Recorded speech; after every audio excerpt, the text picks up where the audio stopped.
Hello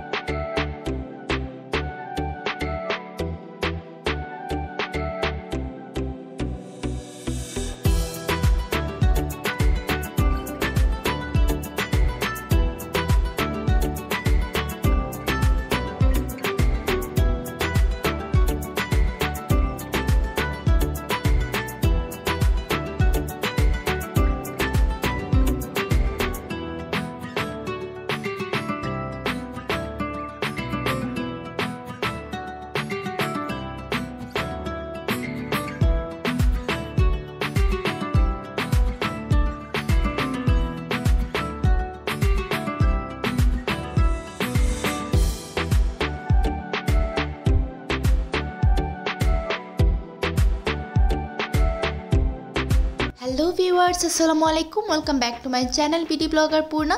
আশা করছি সবাই ভালো আছেন, আমি আলহামদুলিল্লাহ ভালো আছি। সো আজকে নতুন আইটি ব্লগ নিয়ে চলে আসলাম আপনাদের সাথে শেয়ার করার জন্য। আশা করব আমার আজকের ব্লগটি আপনাদের কাছে ভালো লাগবে। সো ব্লগের প্রথমেই একটা রিকোয়েস্ট করে নিচ্ছি, যদি আজকে আমার চ্যানেল নতুন হয়ে থাকেন এবং আমার চ্যানেলটি সাবস্ক্রাইব করে না থাকেন, তাহলে প্লিজ আমার চ্যানেলটিকে সাবস্ক্রাইব করে পাশে থাকা ছোট্ট বেল আইকনটিতে ক্লিক করে দিবেন, যেন আমি নতুন কোনো ভিডিও দিলে সেটা নোটিফিকেশানটা আপনার কাছে পৌঁছে যায় আর আপনারা দ্রুত ভিডিওটা দেখে নিতে পারেন। অ্যান্ড আমি প্রথমেই ক্ষমা চেয়ে নিচ্ছি আমার গলার সাউন্ডের জন্য। তো রিসেন্টলি অনেক বেশি ঠান্ডা পড়তেছে ঢাকাতে। তো ঢাকার অন্যান্য জায়গায় কেমন ঠান্ডা পড়তেছে তা আমি জানি না, বাট আমি যেখানে থাকি সেখানে অনেক বেশি ঠান্ডা পড়তেছে। তো সেজন্য হচ্ছে গিয়ে আমার একটু সর্দি লেগে গিয়েছে, অসম্ভব ঠান্ডা, লিটারেলি আমার নাকের পানি পড়তে পড়তে অবস্থা খারাপ হয়ে গেছে। যারা আমার রেগুলার ভিউয়ার্স আছেন তারা তো জানেনই যে আমি সাইনাসের রুগী, আমার সাইনাসের প্রবলেম আছে। তো অতিরিক্ত ঠান্ডাও লাগানো যায় না, আবার হচ্ছে গিয়ে বেশি গরমে গেলেও আমার সমস্যা, মানে সব কিছুতে আমার সমস্যা। অ্যালার্জি বলেন, তারপর সাইনাস বলেন, মানে এগুলা যাদের থাকে তাদের আর এক্সট্রা কোনো শত্রু লাগে না। তো যাই হোক, দেখতেই পারছেন আমি এখানে একটু পাস্তা রান্নার প্রিপারেশন নিচ্ছি। তো সব কিছু অলরেডি আমি অর্গানাইজড করে রেখেছি, এখন জাস্ট একটু ডিমটা স্ক্রাম্বল করে নিচ্ছি। আর ওই পাশে হচ্ছে আমি অলরেডি পাস্তাটা সিদ্ধ করে ফেলেছি, আপনাদের সাথে বকবক করতে করতেই পাস্তা সিদ্ধ হয়ে গিয়েছে। তো এটা মেনলি আমি আজকে লাঞ্চে খাবো। তো লাঞ্চে আমি আর ভাত খেতে ইচ্ছে করছে না, যদিও তরকারি ছিল, বাট ভাতটা খেতে একদমই ইচ্ছে করছে না। তো সেই জন্য ভাবলাম একটু পাস্তা রান্না করে খাই। আর লাঞ্চ করেই কিন্তু আমি বাসা থেকে বের হয়ে যাব, আবার সন্ধ্যার আগে চলে আসব। তো আমি যাচ্ছি একটা স্পেশাল কাজে। অলরেডি ব্লগের থাম্বনেইল আর ব্লগের ইন্ট্রো দেখিয়ে বুঝতে পেরেছেন যে আমি আজকে আপনাদের সাথে কী শেয়ার করতে যাচ্ছি। তো জি হ্যাঁ, আমি আজকে খুব স্পেশাল একটা জিনিস শেয়ার করব, সেটা যখন শেয়ার করব তখনই বলতেছি। তো এখানে দেখতে পারতেছেন আমার পাস্তাটা অলরেডি সিদ্ধ হয়ে গিয়েছে। আমি এটাকে একটু ছেঁকে রেখেছি আর ঠান্ডা একটু পানি দিয়ে ধুয়ে নিয়েছি। তো পাস্তাটা সিদ্ধ করার সময় আমি একটু সামান্য একটু তেল আর হচ্ছে লবণ দিয়ে সিদ্ধ করি, তাহলে হচ্ছে গিয়ে পাস্তাটা একটার সাথে একটা লেগে যায় না, খুব ঝরঝরাভাবে থাকে। আদারওয়াইজ কিন্তু পাস্তাটা একটু আঠালো হয়, তো লেগে যায় একটার সাথে। তো আজকে মোটামুটি সম্পূর্ণ পাস্তা রান্নাটাই আপনাদের সাথে শেয়ার করব। ভালো লাগলে আপনারা এরকমভাবে রান্না করে খাবেন। খুবই সিম্পল ওয়েতে রান্না করছি, এক্সট্রা কোনো কিছুই আমি ইউজ করব না। বাসায় ইউজুয়ালি যা থাকে তা দিয়ে রান্নাটা হয়ে যাবে। তো দেখতেই পাচ্ছেন আমি পাস্তা রান্নার জন্য সব কিছু গুছিয়ে নিয়েছি। পেঁয়াজ, কাঁচামরিচ আর হচ্ছে টমেটো কেটে নিয়েছি। আর আমি হোয়াইট সস পাস্তা রান্না করব না, আমি একটু ডিম আর টমেটো দিয়ে, একটু টমেটো সস দিয়ে তারপর পাস্তাটা রান্না করব। আমার কাছে অ্যাকচুয়ালি এরকমভাবে রান্না করে খেতেই ভালো লাগে। হোয়াইট সস পাস্তা আমার একদমই পছন্দ না। আপনারা চাইলে এটার মধ্যে চিজ এড করতে পারেন, বাট আমি যেহেতু ব্যাচেলর বাসাতে থাকি, মানে একদম ব্যাচেলর ওয়েতেই রান্না করছি। তো যে কোনো ব্যাচেলর আপু বা ভাইয়া এটা ইউজ করে, মানে এই রেসিপিটা দেখে ফলো করে বানিয়ে ফেলতে পারবেন। তো সেই জন্য আমি সম্পূর্ণই দেখিয়ে দিচ্ছি, আপনারা দেখলেই বুঝতে পারবেন। অ্যান্ড আমি খাওয়া দাওয়াটা কমপ্লিট করেই চলে যাব একটা জায়গাতে। তো সেই জন্য বেসিক্যালি আমি খুব তাড়াহুড়া করে শর্টকাটে রান্নাটা শেষ করে ফেলতেছি, কারণ ইদানিং তো আমার ঘুম ভাঙেই না 3টার আগে। তারপরও আজকে আমি 1টার মধ্যে ওঠার চেষ্টা করেছি। তো যদিও 1টার দিকে উঠতে পারিনি, আমি মোটামুটি গড়াগড়ি করে উঠতে উঠতে সেই 1:30 2টা বেজে গিয়েছিল। তো উঠেই এখন রান্না বানাতে লেগে গেলাম। তো দেখতেই পারলেন তেলের মধ্যে প্রথমে আমি হচ্ছে মরিচটা আর পেঁয়াজটা একটু ভেজে নিয়েছি, হালকা ব্রাউন কালার চলে আসাতে আমি দিয়ে দিলাম এখন টমেটো। তো আমি যেহেতু সামান্য একটু রান্না করব পাস্তা, মানে আমার একার জন্য, আমার 1 বাটি হলেই হয়ে যাবে, যেহেতু আমি এটা শুধু দুপুরেই খাবো, মানে একবেলাই খাবো। তো সেই জন্য আমি সামান্য একটা টমেটো দিয়ে দিয়েছি, মানে একটা টমেটোই দিয়ে দিয়েছি, আমি কি বলতেছি সামান্য টমেটো। সো এখানে একটা টমেটো আছে। আর পাস্তা আমি 1 মুঠের মতো নিয়েছিলাম, 1 থেকে 1.5 মুঠের মতো, আমার যতটুকু প্রয়োজন আমার। তো আপনারা চাইলে আপনারা প্রয়োজন মতো নিতে পারেন। তো যাই হোক এটা একটু নরম হয়ে আসবে এবং টমেটোটা কিন্তু মোটামুটি একটু ব্লেন্ড হয়ে যাবে। এর মধ্যে আমি দিয়ে দিচ্ছি ম্যাগি যে ম্যাজিক মশলাটা আছে সেটা। পাস্তার সাথে যে মশলাটা দেয় সেটা ফ্লেভারটা আমার একদম পছন্দ না, তো সেই জন্য আমি সবসময় পাস্তা রান্না করার সময় ওইটা দিলেও আমি ম্যাজিক মশলাটা দিয়েও রান্না করি। আমার কাছে এটা ফ্লেভারটাই বেশি ভালো লাগে। তো যারা ম্যাগি লাভার আছেন তারা বলতে পারবেন আমার মতো, তারাও হয়তো এরকমই। তো দেখতেই পাচ্ছেন টমেটোটা অলরেডি গলে গলে আসতেছে। তো এটা আমি আরেকটু সিদ্ধ হতে দেব। তো এটা নাড়াচাড়া করতে থাকবো। তারপর অ্যাড করে দিব একটু টমেটো সস। তারপর যখন গ্রেভিটা হয়ে আসবে তারপর আমি পাস্তাটা দিয়ে দেবো। তো আপনারা দেখলেই বুঝতে পারবেন একদম ইজি ওয়েতে রান্না এবং খুবই সহজ। এরকমভাবে নুডলসও রান্না করা যায়। তো নুডলসটা থেকে আমার কাছে পাস্তাটাই ভালো লাগে, নুডলস আমার ওরকম পছন্দ না। তো দেখতেই পারলেন আমি একটু সস দিয়ে দিলাম। এখন হচ্ছে গিয়ে জিনিসটা প্রিপেয়ার হয়ে গেলে পাস্তাটা ডিমটা দিয়ে নাড়াচাড়া করে নামিয়ে নেব, দ্যাটস ইট। আর নামানোর আগে বাকি যে মশলাটা থাকে সেটা অ্যাড করে দেব। একদম ইজি ওয়েতে রান্না, আপনারা চাইলে এরকমভাবে রান্না করে খেতে পারেন। অ্যান্ড যদি আমার রেসিপিতে রান্না করে খান তাহলে আমাকে কমেন্ট বক্সে জানাবেন। আমার ভীষণ ভালো লাগে যে আমার রেসিপি দেখেও কেউ একজন রান্না করে, এই আর কি।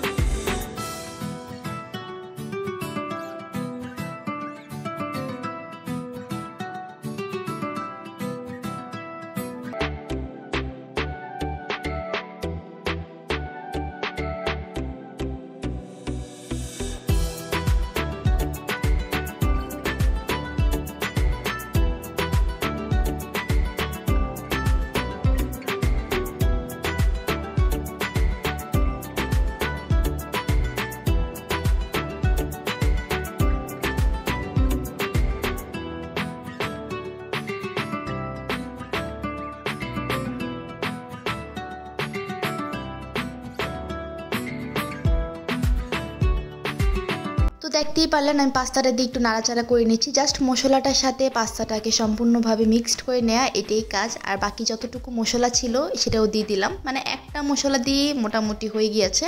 তো আমি ভেবেছিলাম পাস্তা অনেকটাই কম হবে, বাট রান্না করার পর দেখি ভালোই হয়েছে। তো আমি জানি না সম্পূর্ণ খেতে পারবো কি না, বাট ট্রাই করবো, যেহেতু অ্যাজ এ লাঞ্চ হিসেবে খাচ্ছি। সো পেট ভরারও একটা ব্যাপার স্যাপার আছে আর কি। তো যাই হোক পাস্তাটা আমার হয়ে গিয়েছে, আমি সামান্য একটু নাড়াচাড়া করিয়ে নামিয়ে নিব এখন। তো আমার কাছে যদি বাসায় একটু ধনেপাতা থাকতো আমি ধনেপাতা অ্যাড করে দিতাম, কারণ ওইটার ফ্লেভারটা আমার কাছে সব কিছুতেই ভালো লাগে, কেন যাই না, বাট ধনেপাতার ফ্লেভার আমার অনেক বেশি ভালো লাগে। তো যাই হোক আমার রান্না এখন রেডি, এখন আমি ডিরেক্টলি চলে যাব রুমে। তো গিয়ে হচ্ছে কি আমার পাস্তাটা এনজয় করব। তো এরকমভাবে পাস্তা রান্না করলে কিন্তু খেতে অনেক বেশি মজা লাগে। সো আপনারা চাইলে এরকমভাবে রান্না করতে পারেন, একদম সিম্পল একটা ওয়ে। আপনারা দেখতেই পারলেন, মানে খুব বেশি কিছুর দরকারই হয় না, বাসায় যা থাকে ইউজুয়ালি যা দিয়ে রান্না করেছি এগুলো সবার বাসাতেই কম বেশি থাকে। তো এখন হচ্ছে খাওয়ার পালা। তো গরম গরম খেতে আমি সবচেয়ে বেশি পছন্দ করি, কারণ কোনো খাবারই ঠান্ডা হয়ে গেলে আমার আর ভালো লাগে না খেতে, স্পেশালি এই টাইপের জিনিসগুলো। তো খুবই মজা হয়েছিল এবং আমি খুব মজা করে খেয়েছি আলহামদুলিল্লাহ। তো আমার কাছে খুব ভালো লেগেছে। তো অনেক দিন পর আজকে পাস্তা রান্না করলাম, আগে মোটামুটি একদিন দুদিন পর পরই রান্না করা হতো রেগুলার। তো এখন রিসেন্টলি পাস্তাটা একটু অ্যাভয়েড করতেছি, কারণ অনেক দিন খাওয়া হয়ে গিয়েছে টানা, অনেক দিন পর খাচ্ছি, তো সেই জন্য আবার একটু মজা লাগতেছে আর কি। তো যাই হোক এখন আমি পাস্তাটা শেষ করি, তারপর রেডি সেডি হয়ে বের হয়ে যাবো। অ্যান্ড রেডি হওয়ার সময় অ্যান্ড বের হওয়ার সময় আমি ব্লগ শ্যুট করতে পারিনি। তো একেবারে যেখানে যাচ্ছি সেদিকে গিয়ে আপনাদের সাথে শেয়ার করব যে কোথায় আসছি এবং কেন আসছি।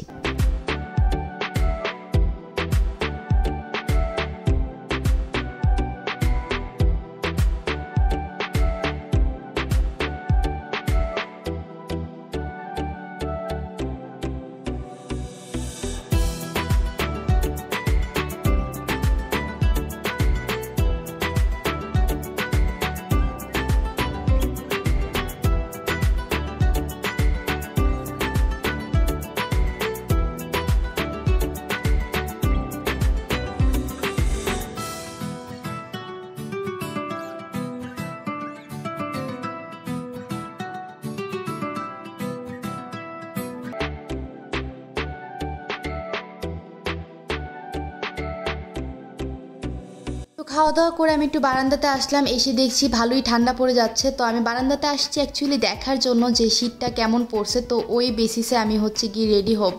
তো ভেবেছিলাম শীতটা একটু কম থাকবে, আমি একটু সুন্দর একটা ড্রেস পরবো, সেই সোয়েটার টোয়েটার বা জ্যাকেট পরতে হবে না। বাট বারান্দায় এসে দেখছি ভালোই কুয়াশা পড়তেছে। তো এখন মোটামুটি 3:30টার মতো বাজে এবং আমি 6টার মধ্যে বাসায় চলে আসবো।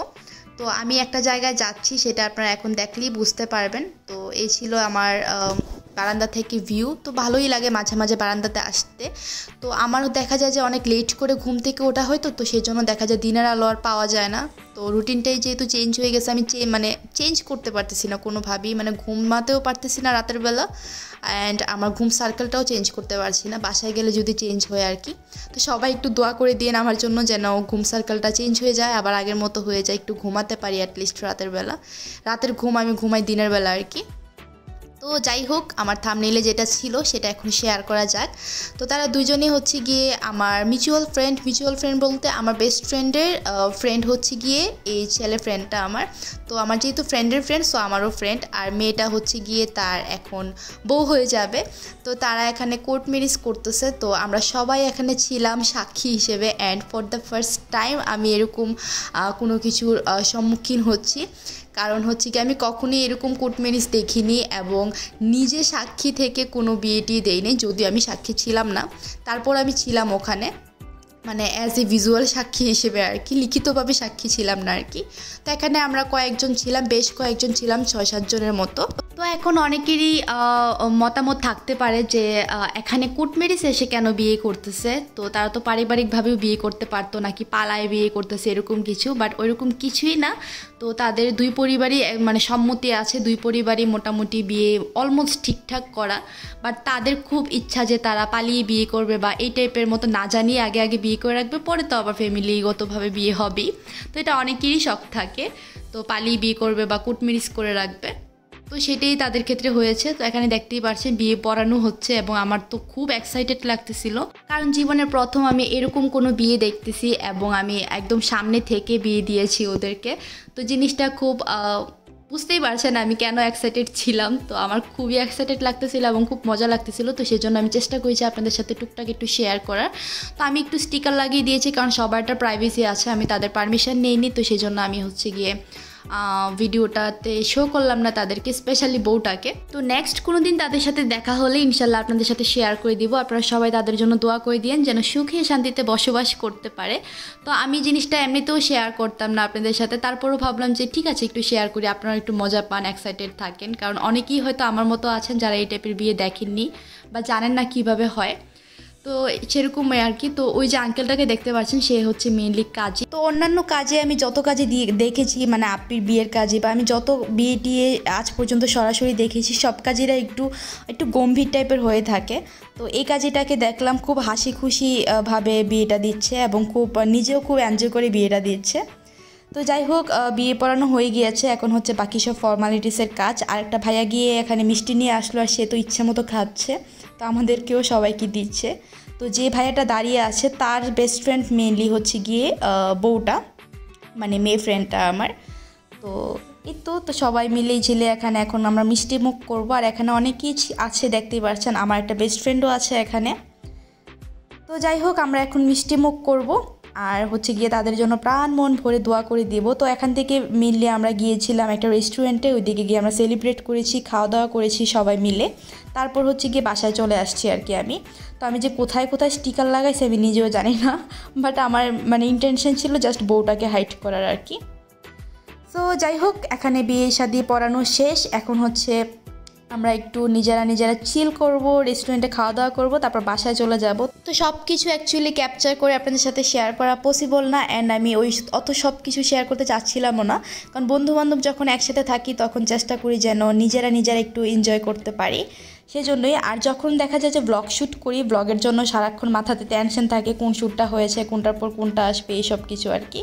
তো সেই জন্য প্যারাটা নিতে চাচ্ছিলাম না, এতটুকুই শেয়ার করলাম। তো সবাই ওদের জন্য দোয়া করে দিবেন, এবং এরকম বিয়ের সাক্ষী আপনারা ছিলেন কিনা বা এরকম বিয়ে কাছ থেকে দেখেছেন কিনা তারাও কমেন্ট করে দিবেন। তো যাই হোক, এখন কাজের সাথে কিছু একটা নিয়ে, খুব সিরিয়াস কিছু একটা নিয়ে কথা হচ্ছে, টাকা পয়সার ম্যাটার মেবি। তো আমি অ্যাকচুয়ালি এইগুলার হিসাব কখনোই বুঝি না। আম্মু আমাকে একবার বুঝিয়েছিল যে কাবিননামার হিসাব, তারপর কত টাকাতে কী আসে, বিষয় কী ওসল টোসল, আমি আসলেই কিছু বুঝি না, মাথার উপর দিয়ে যায় সব কিছু। আমি এখানে চুপচাপ বাচ্চাদের মতো বসেছিলাম, ওরা বড়রা কথা বলতেছিল। তো যাই হোক, তারপর কিন্তু বাসায় আসতে আসতে 7টা বেজেছে। আমার প্ল্যান ছিল আমি 6টার মধ্যে চলে আসবো, বাট খাওয়া দাওয়া করতে করতে আর আড্ডা দিতে দিতে আর টাইম পাইনি তাড়াতাড়ি চলে আসার। তো সেই জন্য হচ্ছে গিয়ে একটু লেট হয়ে গেল। তো বাসায় এসে আমার প্রচণ্ড মাথা ব্যথা করতেছিল, যে কারণে আমি বাসায় আসার পরই একটু কফি বানাচ্ছি। তো কফিটা খেলে আমার মাথা ব্যথা একটু কমে যায় আর কি। আর যেহেতু আমি একদম কফি ফ্রিক একটা মানুষ, সেজন্য আমি সবসময় রেগুলার এটা খেতে হয়, না খেলে দেখা যায় যে আমার মাথাটা এমনিতেও ঘুরানো স্টার্ট করে দেয় আর কি। তো এখানে দেখতেই পাচ্ছেন আমি একটু বিট করে নিচ্ছি, যদিও বিট করার কোনো মন মানসিকতা ছিল না, কারণ আমি প্রচণ্ড টায়ার্ড ছিলাম। তো যেহেতু সেমিস্টার ব্রেক এবং ফ্রি আছি, তো সেজন্য গেলাম আর কি। নিজেও খুব এক্সাইটেড ছিলাম এরকম বিয়ে দেখার জন্য, তো সেজন্য অনেক রিকোয়েস্টের পর গেলাম, আমাকে আমার একটা ফ্রেন্ড নিয়ে গিয়েছে। তো যাই হোক, এখন হচ্ছে কফিটা বানানোর পালা। ভাবছি কফি বানানো আর ব্লগে দেখাবো না, প্রায় সময় কফি বানানো দেখা হয়, যেহেতু আমি রেগুলার সব কিছু শেয়ার করি, কী করছি না করছি, কী খাচ্ছি সব কিছুই। তো এই জন্য কফি তো মাস্ট থাকবেই, কারণ এটা ছাড়া আমি একেবারেই অচল। তো দেখাবো না এই কারণে বলেছি, কারণ আমার আম্মু সবসময় যখন আমার সাথে কথা বলে ইদানিং, তখন বলে যে বাসায় আসলে কিন্তু তুমি মাস্ট আমাকে কফি বানিয়ে খাওয়াবা। তো আমার কফি বানানো দেখলে তো আমার অনেক খেতে ইচ্ছে করে, কি সুন্দর করে কফি বানাও, একদম বিট করে হাত দিয়ে কি সুন্দর বিট করো, ব্লা ব্লা ব্লা এরকম বলে। পরে আম্মুকে বলি যে আমি বাসায় আসবো, তুমি আমাকে বানিয়ে বানিয়ে খাওয়াবা, আমি কেন বানাই খাওয়াবো, আমি তো সারাদিন সারাটা বছর সারাটা মাস কষ্টই করি বাইরে থেকে থেকে। পরে আম্মু বলতেছে আমি তোমাকে সব বানিয়ে খাওয়াবো, কিন্তু তুমি আমাকে মাস্ট বি কফি বানিয়ে খাওয়াবা।